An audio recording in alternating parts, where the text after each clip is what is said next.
Ndofène ginnaaw bu ñu la nuyoo di la ziar di la dalal sur la chaîne Leader Sénégal 7. maa ngi leen di nuyu sunu mbokku internet yi nga xam ni ñu ngi ñuy suivre di yaakaar ni danañu indi sunu njàppale ci mbiru footballu Sénégal particulièrement ci match bi nga xam ni joué nañ ko ñaari match yi sax laay wax contre Algérie ak contre Cameroun. ñu fas yéene def un spécial débrief sur la victoire du Sénégal face au Cameroun. Père naka nga jàngatee la victoire du Sénégal face au Cameroun. waaw li ma ciy gën a neex mooy d'abord Sénégal dafa dellu fa mu nekkoon xam nga li nekkoon force Sénégal mooy doñ dugal but buñ la dugalee but gagné la match yu mujj yi boo ko seetee ba ñu jógee coupe du monde ba léegi amuñu clean sheet dañuy jouer match boo xam ni match bu baax la waaye dañuy dugal but yaakaar naa ni li ñu war a gën a naw fi mu nekk te gën koo kañ mooy que Sénégal def na clean sheet loolu la muy indi mooy dellu nañu fa ñu nekkoon mooy défense bu baax ak góol boo xam ni wax dëgg yàlla dëgg neex yàlla mi ngi ñuy won la nga xam ni la ñu yaakaaroon ci moom. parce que li gën a ñor ci équipe bi mooy effectivement dañu amoon góol boo xam ni dugal ko bii dafa jafe. waaw ba nga xam ni li nekkoon ñun li ñu gënoon a ñor. mooy ni ñuy fexe yow ba dugal le but looloo tax ma yaakaar ni match bi lañ ciy gën a naw ci ndorteli mooy d'abord que dugaluñ ñu but benn ñaar dafa am loo xam ni Joseph Antoine Bell daf ko mës a wax Aliou Cissé am na sax ñoo xam ni xaraboon nañ ko ci ŋàññ ko ci waaye wax dëgg yàlla dëgg neex yàlla li mu wax mooy dëgg Aliou Cissé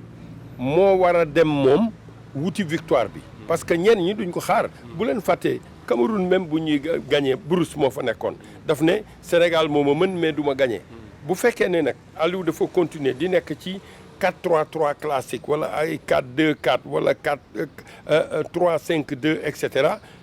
te nga xam ni joxul moyen doole ji nga xam ni war na ko may moom mu dem wuti victoire bi nit ñi dañ koy xaar looloo tax ma yaakaar ni bu ñuy analyser match bii.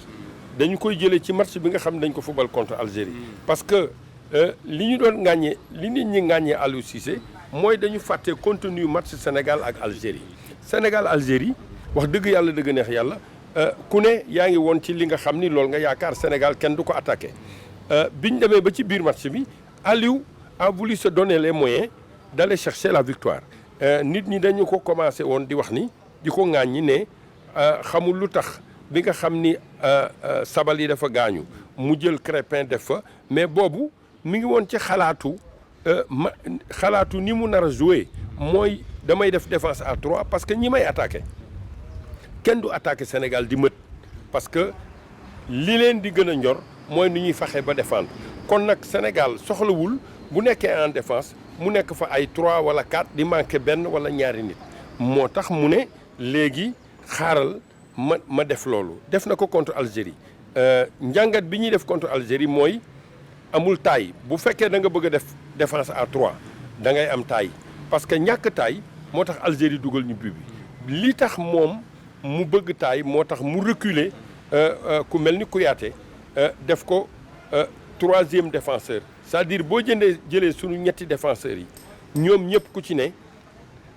am nga 1m82 jëm kaw. 3 colosses lañ teg.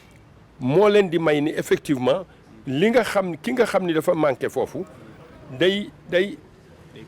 du feeñ li tax du feeñ mooy boo jëlee bal bi ci kaw ñett ñooñu kenn dana ko ci jël effectivement soo seetee ci nga xam ni bal yi nga xam ni yëpp bal long la muy bal de défense muy bal arrêté lu ci nekk ñoom suñu ñett yooyu ñoo ko jël looloo tax ma def jonction wu match bi contre Algérie ak match bi nga xam ni moom la joué contre Cameroun effectivement Crépin la indi contre Algérie waaye li mu fàtte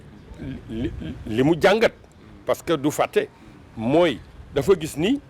taille bi doyul looloo tax effectivement algérien bi mën a am possibilité mbëkk ci sunu défense waaye boo jël matchu Cameroun bi mu koy corriger dafa jël ñett ñoo xam ni ku ci nekk wax dëgg yàlla dëgg neex yàlla may na la taille ba nga xam ni mën nga ko dem jëli mu libéré nag Crépin Diatta parce que Crépin defu ko arrêt latéral en fait daf ko def ki nga xam ni mooy indi supériorité ci milieu de terrain bi ak ci attaque bi loolu moo mën a may ku mel ni Ismaïla Sarr mu am benn liberté bi parce que bu ñuy dem di attaquer ji arrière latéralu Cameroun bi dañu fay nekk ñaar wala ñett parce que day am milieu de terrain bi arrière latéral bi soi-disant arrière latéral Krépin Diatta ak Ismaïla Sarr boo seetee Ismaïla Sarr match bi mu def pratiquement day obligé di libre et liberté boobu muy am moo koy may ba nga xam ni danañ ko mën a jot directement waaye xam nga ni bu fekkee gars yi dañ doon jël ni ñu doon def mooy couper transmission bi entre arrière latéral bi ak Ismaïla Sarr wala entre milieu de terrain bi ak Ismaïla Sarr loolu li koy dindi mooy présence su Krépin bii ñëw di yokk ci ñoom nga xam ni day am milieu de terrain bi am arrière latéral bi am excentré bi Ismaïla Sarr moo koy may mu am 1 contre 1 bi 1 contre 1 boobu ñëpp xam nañ ni Ismaïla force am mooy effectivement xam naa ni loolu Aliou dana continuer di ci liggéey parce que yenn bal yi sax dañ ko def ci tànkam que ku mel ni Ismaïla boo koy passe da nga koy passe ci espace bi parce que wóor na ni moom moo ciy jot. la même chose sur Sadio xam nga gars yi ñoom li ñu miser woon mooy miser ci Sadio Mané boo seetee non seulement dañuy couper transmission bal bi mais dañuy doubler marquage bi ci moom loolu moo ko permettre effectivement ku mel ni Ismaïla mu libre et il a été déterminant dans ce qui se fait au milieu de terrain un garçon comme Sarr Pape Matar Sarr di jouer Tottenham loolu am na beneen jàngat bu ñu ci war a def jàngat bi ñu ciy def mooy en fait bu ñu convoqué critère u âge ci équipe nationale loolu ci football de club mën nañu ne waaw kii moo gën a màgg moo ëpp at kii moo gën a tuuti at kon kii mën naa koo jël parce que fii ak at ñaari at dana fekk mu meññ loolu amul équipe nationale ki gën mooy jouer le meilleur joue et l'autre attend Pape Matar Sarr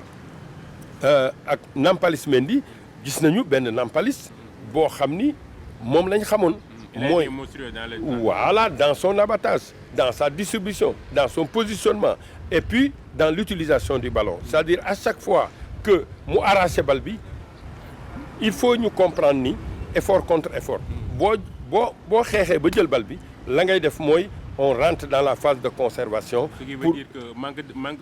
temps de jeu bi moo ko may loolu nañu ma doon def. Mais effectivement je crois qu'il a fait un bon choix. choix bi mu def ni xam naa ni fii su ma fi toogee xaalis bi dinaa ko am waaye man li ma gënal moom gone la damay dem football yi damay am temps de jeu bi mu am moo ko may lii il est vrai que ba ko Cissé di yóbbu Coupe d'Afrique amul woon temps de jeu mais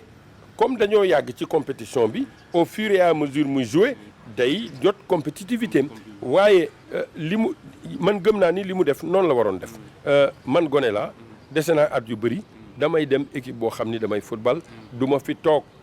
rek ngir xaalis bi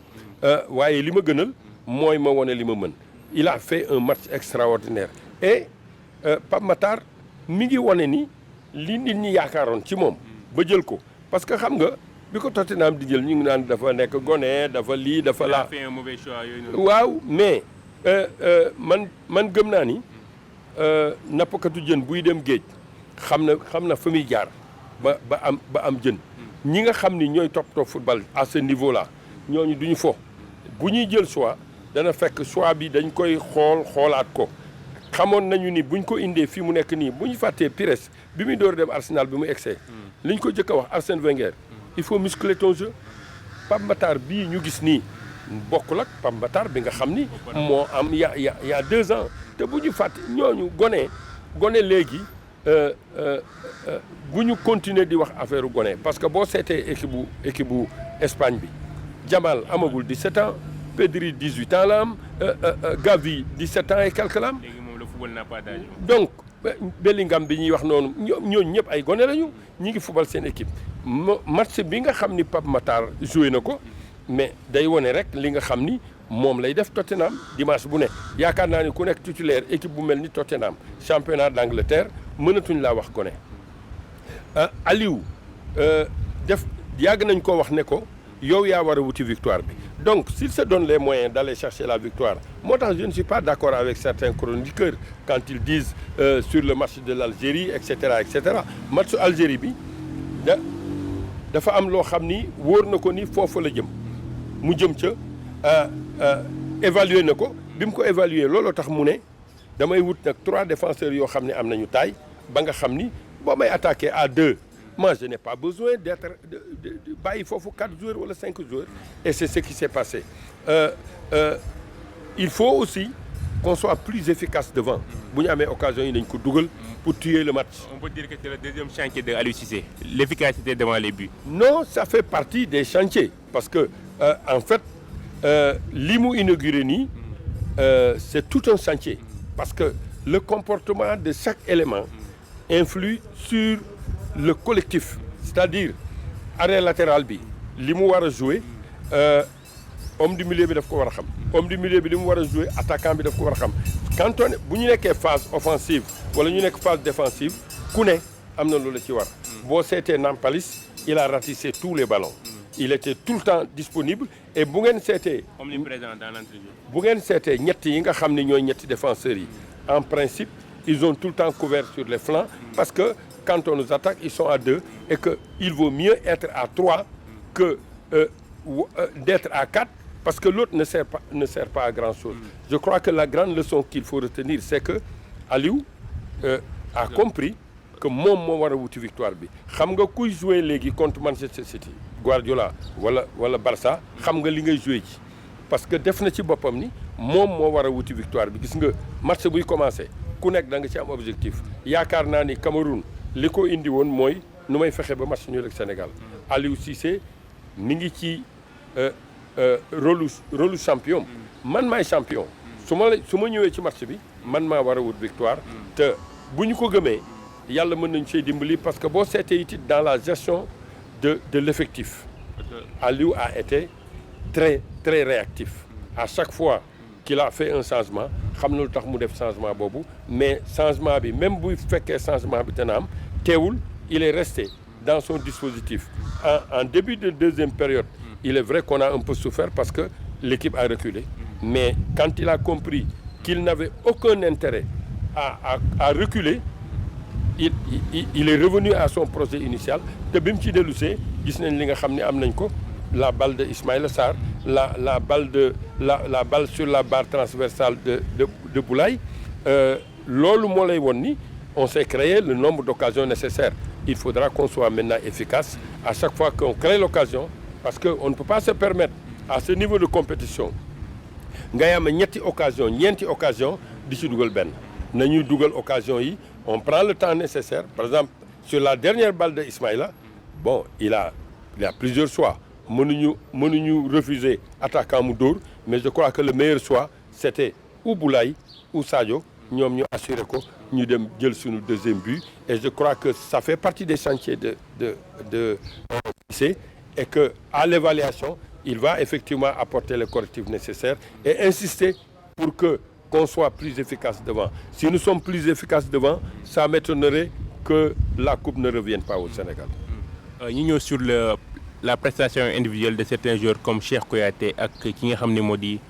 Niakhaté ak Edouard Mendy souvent critiqué mais ñoo ngi gis ne moo ngi jëlaat confiance.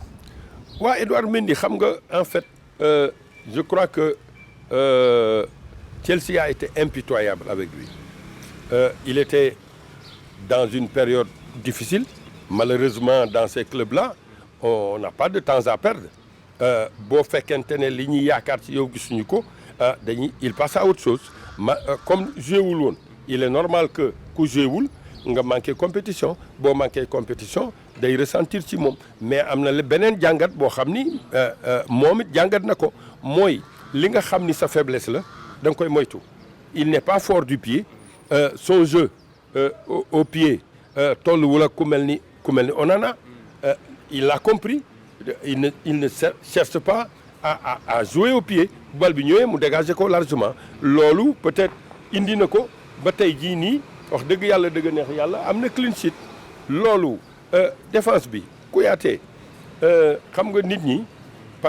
dama jàpp ni par moment dañu dul wax activité bi ku mel ni Kouyaté di jouer championnat d'Angleterre première division nekk fa titulaire mais tubaab du maye xaalisam. yàgg nga ko wax de père. mais xam nga en fait man li ma takk mooy moom tubaab bi du maye xaalisam su koy def xam na lu tax mu koy def. looloo tax man le match de Kouyaté ne me surprend pas premièrement. Deuxièmement il faut louer le génie de Aliou Cissé qui a compris que aujourd'hui il doit aller chercher la victoire. Il n'a donc pas besoin d'avoir une défense cadenassée et d'être dans un dispositif de jeu classique. Bu ko defee les gens vont continuer à l'attendre et puis dafay am difficulté. En général je ne du ma analyser individuellement mais tout le monde a vu que la défense a été présente et présente parce que bon, l'animation défensive, non seulement l'animation défensive mais les relances. À chaque fois qu'ils ont eu le ballon, ça a été une balle propre, une balle de jeu et ça nous a permis effectivement de nous projeter. Looloo tax ma yaakaar ni effectivement Aliou, il doit se donner les moyens d'aller chercher la victoire. Si les autres la Antoine Bell waxoon kenn du jouer ak Sénégal di ko attaquer gëwuma ko parce que mënoo am Ismaïla Sarr am Sadio Mané am Boulaye wala Habib wala Jackson nga ne da ngay attaquer équipe boobu loolu kenn duñu attaquer comme kenn duñu attaquer nag ñun nañ fexe ba attaquer ji c'est à nous d'aller chercher la victoire. li may terminer rek mooy tirage nañ CAN bi ñoo ngi si nekk si poule de la mort en compagnie du Cameroun de la Gambie ak Guinée mu nekk match yëpp yoo xamante ne ay derby la naka nga jàngatee poule bi nga xam ne moom la Sénégal nekk. waaw man dégg naa ñuy wax poule de la mort man mënuma koo gëm parce que li ma gëm mooy Sénégal moo leen mën daf leen di gagner nañ ma wax ban joueur Gambie la ñu xam nañ ma ko wax parce que xam nga dañuy continuer di wax waaw Gambie waaw Guinée nangam et cetera mais lu nit mën ci àddina bi fi mu ne boo nekkoon fonga mi sax ñu xam ko on ne peut pas avoir tout ce que nous avons ñuy dem nañu dañuy tase ak Gambie ñuy am ay crainte loolu il faut pas que njuumte ñenn ñi tax ba ñun ñuy fri la ñun ñooy Sénégal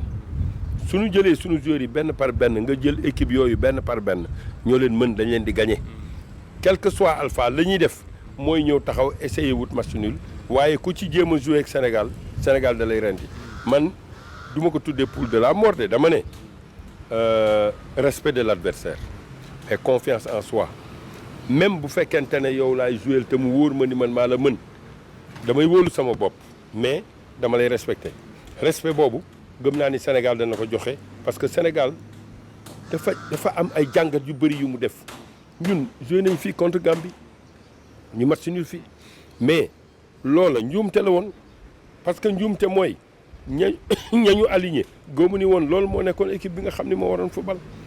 loola la ñuy jël comme référence waaye sunu équipe bu Sénégal bii fii mu nekk nii wóolu naa ko mu football ak ku nekk mais gëm naa ni sunu poule bii buñ ci mënta génn bu yeboo ñu bañ a dem Cameroun lañ doon wax nit ñi gis nañ suñu différence ñu nag Cameroun su fekkonte ne booy efficace nañu match bi tas na première période la première balle de Habib Diallo il n'a pas besoin de frapper il met son pied en opposition mu dugg c'est tout mooy il faut améliorer au fur et à mesure et que le système là danañ ko gën a dominer loolu moo tax ma yaakaar ni premier tour bi moom man awma ci ñaari xel ñi koy wax poule de la mort ak nangam c'est-à-dire ñun Sénégal dañoo tàmm ñun bu ñuy tasee kenn ñu mel ni Mont Everest la ñu koy def kii moom dafa mel nii mais ils oublient que nous sommes le Sénégal nous sommes les champions d'Afrique te nous ne sommes pas seulement champions d'Afrique en équipe A nous sommes champions d'Afrique partout li ñu teg yëpp ñun ñoo ko jël macha allah loolu mësul am ci àddina c'est inédit benn continent lañ fa teg yëpp ñu jël ko wax dëgg yàlla dëgg neex yàlla ku kañul Sénégal léegi dama ne ñun bëgguñu seen champion boo nekkee champion il faut ñu wut lu ñu teg ci wet gi ma ne poule de la mort gëm naa ni amul diggante Sénégal ak Cameroun ak ay Guinée ki Gambie le Sénégal mooy favori dafa war a jël manteau favori am sol ko et je constate que ce que Aliou Cissé est en train de faire na sol manteau favori am dem rapidement régler problème qualification parce que dañuy wax suñu Coupe d'Afrique bii passé naan waa bi ñuy commencé dañ doon sooxee mais léegi nañu fàtte ni bi ñuy commencé dañu am 9 Covid équipe boobu nekku fa l'équipe effectivement s'est bonifiée au fur et à mesure de l'arrivée des gens kii wér na kii ñëw na kii nangam ku mel ni Ismaïla Sarr Aliou dafa am courage ne dama ko yóbbu